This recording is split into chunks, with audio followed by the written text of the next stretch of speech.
to talk to your kids about race and culture, then we have the perfect guest for you today. We're bringing in an expert, so I'm going ahead and inviting her in right now. Right, and we are bringing in Jyoti Gupta. She is the founder of the Colorism Project and the author of Different Differenter. Different Differenter is the book that was actually featured in our anti-racism box, and so in one of our subscription boxes we featured this book. Everyone loved it, so Jyoti is going to be joining us soon here, hopefully. I think I sent the invite. There we go.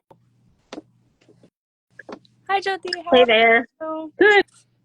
Good. How are you? Good. I'm really excited for this conversation. I was just letting folks know we're going to be talking about culture, and I was introducing your work with the Colorism Project and your book, Different Differenter, which we featured in our anti-racism box for kids. So super excited to have you here today. Same. Before we proceed, is the sound okay? I'm not using my headphones today, but they're right here and I can just throw them on. Oh, yep. I can hear you just fine.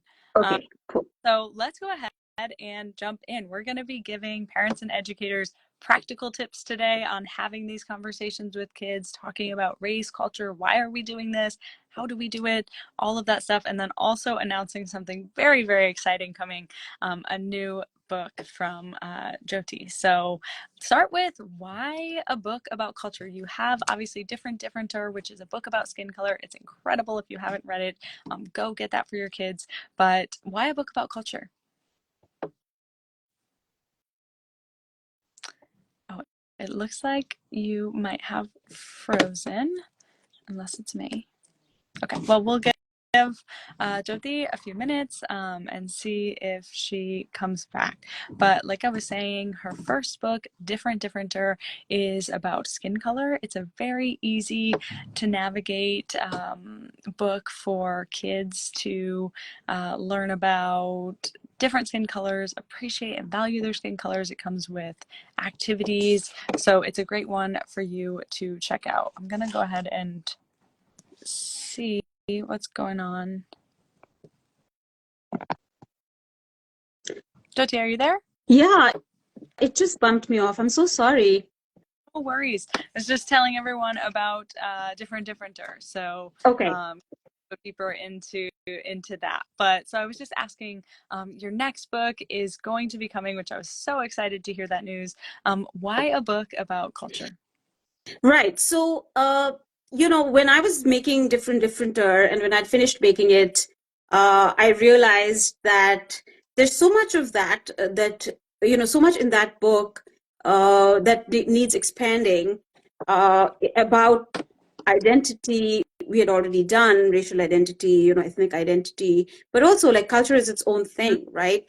And I kind of had a sense that maybe, the next one will be about culture. And as times have changed, the last 5 years, we've seen lots of changes nationally, both including the pushback on racial literacy, etc., with the book bans on the one hand, and on the other hand, we're also seeing this massive conversation develop around belonging and culturally inclusive pedagogy and things like that. So I just felt like the timing was so perfect to continue this conversation and really start thinking about a child's identity, and not just a child, actually, even educators and parents. Our identities are made so much with, what we do as a part of just our culture, our day-to-day life.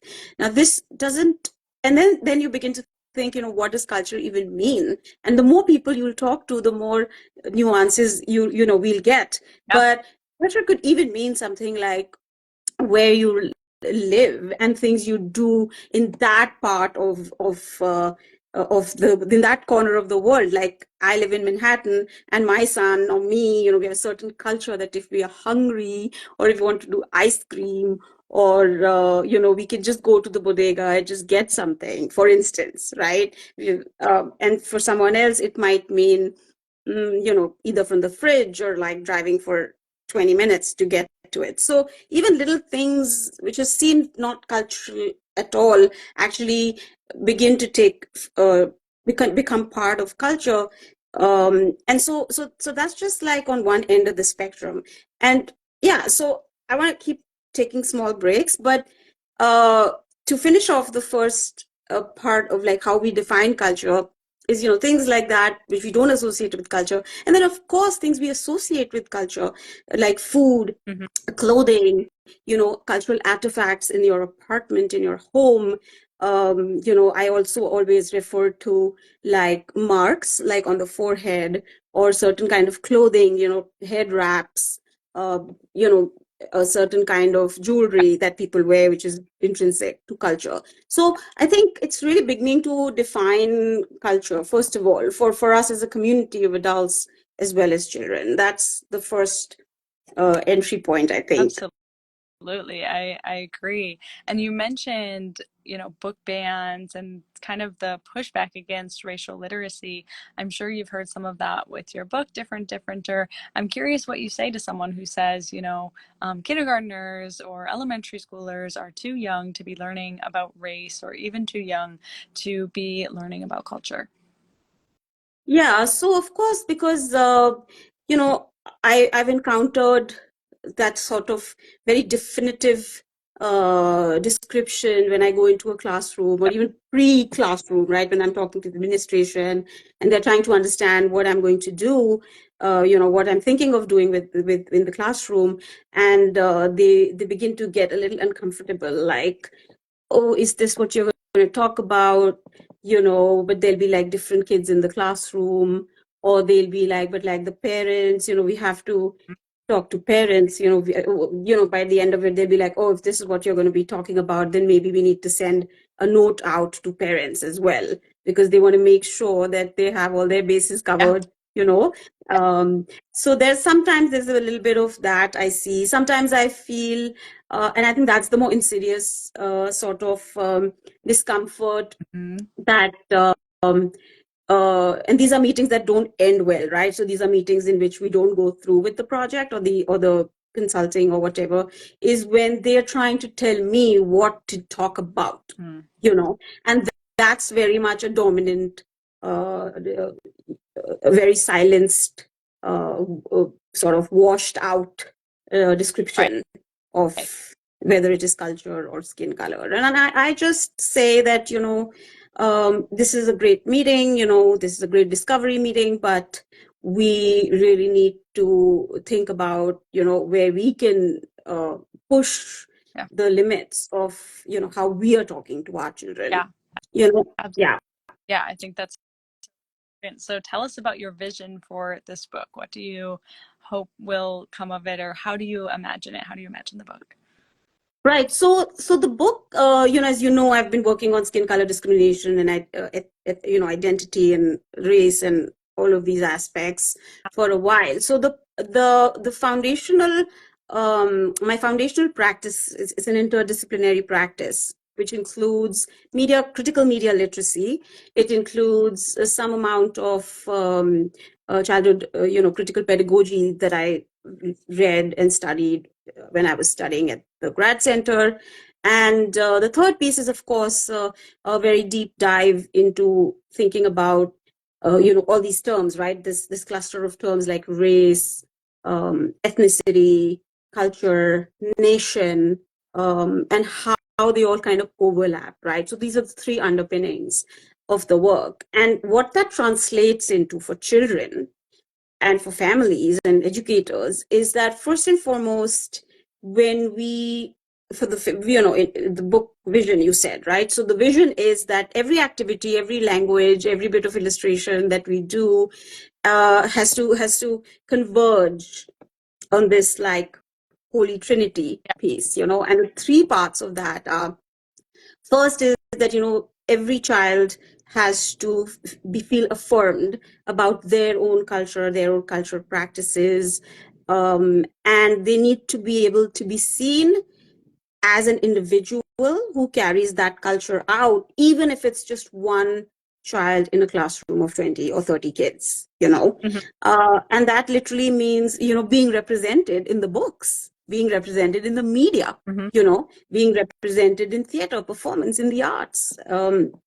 And so that we kind of start with that by making such a book where all sorts of cultures are present, talking about visual culture, for instance, is that in this book you'll see all these cultural underpinnings and obvious, explicitly defined things around culture. So that's the first thing that we want to do. And I think the impact of that, is that children feel more present, they feel more visible, and that will, of course, affect how they feel in school, how they perform at school. It's not just about grades. It's friendships, it's empathy, all of that. The second part, which is, I think, Little Justice Leaders did such a great job with that, is, the social justice piece. We see ourselves as part of a larger society. And when we begin to look at our own culture and talk about this person's culture and that person's culture, children are very, very present. They are completely aware of things that happen around them, discriminatory practices and all of that. So I think it gives them collectively a voice, so to speak, to articulate culture. If we are able to give them a toolkit which allows them to reflect on their own culture and at the same time talk to each other about each other's culture as a community in a classroom through a particular device, a book, whatever, then they can grow up into responsible beings who see themselves as part of a larger community, or a civil society which has problems, and it's not disjointed, like this is my culture and that's it, so I think that's like the second really important piece. And the third piece, it occurred to me just recently. It's really a media literacy 101, the idea of self-representation. Right, that we should all be seen in our media, we should all be seen in what we read, what we consume. And so I think another thing that the book automatically does, because it's an art and craft activity book, by default everybody's creating material. They are creating media artifacts, so then we are saying that we are not creating sort of a hierarchical system where some people can and some people can't create art. And so it's not just the cultural elite which is then able to create art. So and that's where the voice begins, you have a voice, use it, kind of thing. So I think it also instills in children like that, I have a voice and I can use it in so many different ways. So, there's more to talk about the book as far as the art pedagogy piece, but I think those are the three core principles of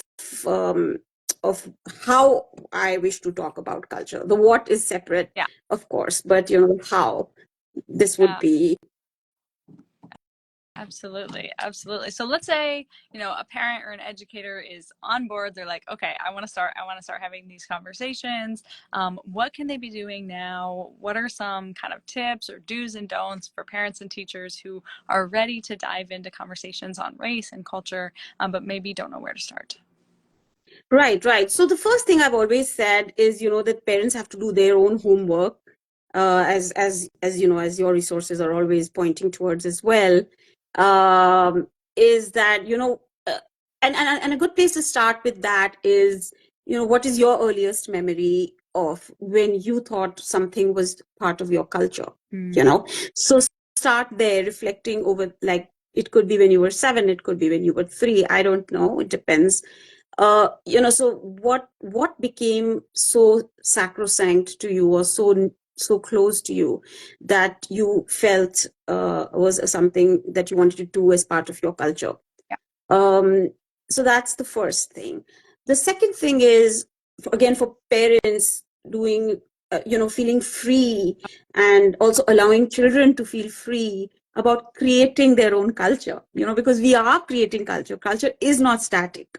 Culture is always, the point of culture is mixing, mingling, and creating and adding your own nuances to it. So I think that's the second thing. And the third thing I also think is that when you're creating these new cultures, make sure that the children's voices are being heard. Like, what do they want? What are they resisting? What are they hesitant about? What do they not want to do? Like my son, I'm from India, so whenever, from the very time when he was very little, I would bring him clothes, Indian clothes, and I would expect him to wear them on the Indian traditional holidays, and he would just resist for the longest time. And I will not lie. There were times when I said, "Can you like just wear it for 2 minutes? I'll take a photograph and then I'll take it. Then you can take it out. You don't have to wear it for the whole evening." And sometimes he would oblige, but now he looks forward to it. And now he's around 10 now, so now he looks forward to dressing up. And he'll check himself out. He's like, oh, he'll adjust his clothes and his walk changes and everything. So I think is also the readiness factor, as far as with children. So always make sure that children are feeling comfortable with how you're co-creating these new cultural rituals, where you live, what you do, how you do it. And the third thing is actually very important also, is to never feel like you have arrived or what culture is. I think and we're hearing this so much now in the activist community, in the educational community, that we're never done learning, unfortunately. And you don't have to go read the classic books or read the most latest New Yorker article or whatever. If you could just follow people from the industry, like Justice Leaders does this kind of work. There are other organizations that are very focused on these kinds of topics, and people are now making bite-sized content too. So just kind of pick the people who may not. I think just to try to pick the people who are saying the more difficult things. I mean, a lot of times people who are saying the easy things are more popular, I feel. But sometimes questioning yourself, changing your own behavior, feeling a little bit guilty about something you've already done. The power of being wrong, is in our hands. So just be okay with that. Yeah, I think those are the three things that I've been trying to do as a parent, and I expect that my communities and audiences are willing to do that. Yeah, absolutely. And I think that that's all part of the process. So being willing to embrace it and move through it, because this work can be very, very hard. So Yeah. you have exciting things coming up. Can you tell us about your upcoming fundraiser and giveaway and how folks can support your work?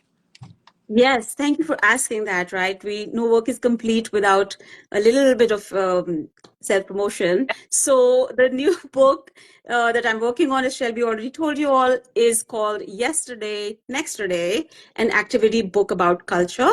And as you can tell from the name, it's a children's book. It's an art and activity craft book. And the premise of the book is that, we're going to figure it out together. That culture is fluid. It's not static. There has to be a willingness to look at culture with fresh eyes. There has to be a willingness to look at our cultural assets in a new way. What those are, how do we define them? And so that's going to be the topic. And I'm going to start raising funds for this book because I do independent work.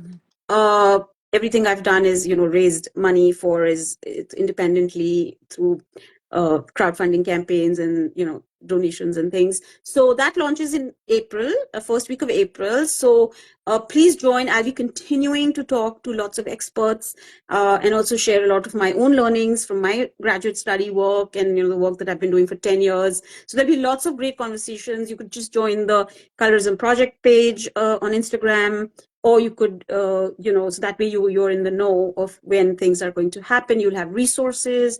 The book will come out in 2025, but I start work on it in May. If the monies are raised, if they don't get raised, I don't know what I'm going to do. But yes, that's the promise. Okay. And one of the perks of donating is, even small donations like $25 donations, is that you get your hands on the book. You're the first people to get your hands on the book, maybe 2 months before everyone else does, and so on, and additional resources as well. So the perks are going to be great. We'll make it worth your while. And currently, for folks who don't know about the different framework and premise of it, and how it works. We have a giveaway on, so you could just get on my website, or we'll share the link in the notes of this caption for the giveaway details. Yeah, so you just have to reshare one of my posts and talk about how you're going to use different differenter, and then there would be a draw at the end, and we'll ship out 20 books. So that's the giveaway. That's on for another 2 weeks. Okay, so So 2 separate. Yeah, 20 books being given away, which is so exciting and so generous. And it's such a good book, so you'll want to get your hands on it. So I think takeaway, follow the Colorism Project right now so that you can stay in the know on all of these things. And we will also, keep you updated as this unfolds, because we're super excited about this upcoming book. But Jyoti, thank you so much for taking the time. Is there anything else you wanted to share before we log off? Well, I just love what you do. It's always so inspiring. And I think one of the reasons I've given in to coming onto Instagram and doing more work is Little Justice Leaders. So thank you for what you do. That's all I want to add.